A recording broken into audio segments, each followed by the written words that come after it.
नमस्कार स्टूडेंट, मैं Mahavir sir green star channel से फिर आपके सामने लेकर आया हूँ एक और अच्छी सी वीडियो। आज की वीडियो है +1 क्लास हिस्ट्री की बुक। लेसन है छठा, नाम है 3 वर्ग और क्वेश्चन है सामंती प्रथा के गुण दोष बताएं। पहले हमने इसकी विशेषता पढ़ी थी, अर्थ पढ़ा था और इसके उदय के कारण पढ़े थे। तो आज हम पढ़ेंगे इसके गुण व हानियाँ। तो शुरू करते हैं, कहीं मत जाइएगा आप।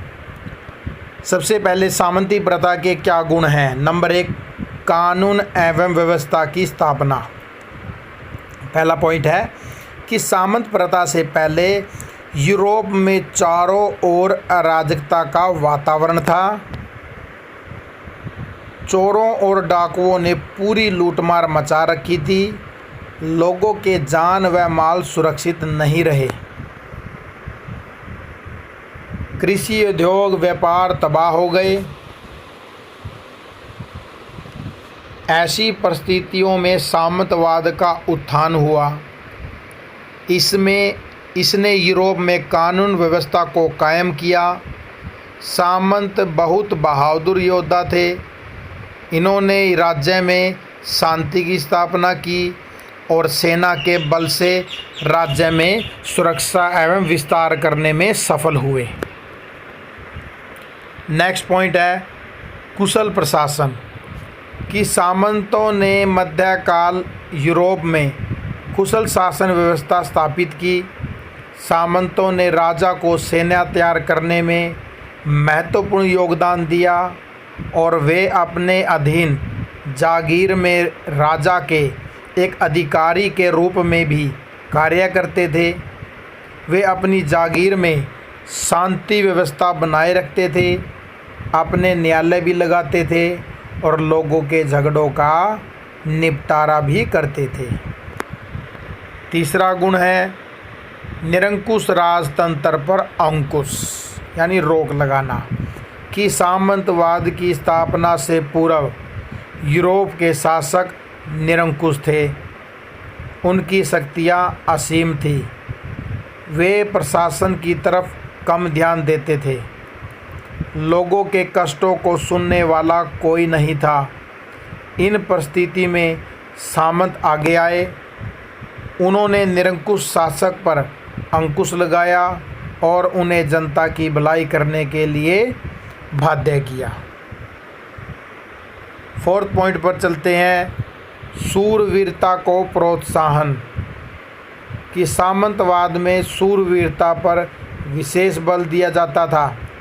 सभी सामंत बहुत बहादुर होते थे। वे सदा युद्ध क्षेत्र में विजय प्राप्त करने और वीर गति को प्राप्त करने को बहुत गौरवशाली समझते थे। इस प्रकार समाज में सामंत का विशेष सम्मान किया जाता था। नेक्स्ट है आखिरी गुण, कला और साहित्य को योगदान। कि सामंतवाद ने कला और साहित्य को बहुमूल्य योगदान दिया। उनके द्वारा बनाए गए भवन अपनी सुंदरता और भव्यता के लिए बहुत विख्यात, बहुत प्रसिद्ध थे। उन्होंने चित्रकला को भी प्रोत्साहित किया। इसके अतिरिक्त इस काल में साहित्य ने भी खूब प्रगति की। इस काल में जिस साहित्य की रचना की गई उसका प्रमुख विषय युद्ध व प्रेम था। अब चलते हैं स्टूडेंट हानियों पर। सबसे पहली हानि है कमज़ोर शासक। कि सामंत प्रथा के अधीन शासक केवल नाम मात्र के ही शासक रह गए थे। राज्य की वास्तविक शक्तियां तो सामंतों के हाथों में आ गई थी। इनके अधीन एक विशाल सेना होती थी। ये अपने न्यायालय लगाते थे, लोगों के मुकदमों का निर्णय करते थे। राजा अपने सभी कार्यों के लिए सामंतों पर निर्भर रहता था। वास्तव में सामंतों के बिना शासक का कोई अस्तित्व नहीं था। इसने केंद्रीय शक्ति को कमज़ोर बना दिया था।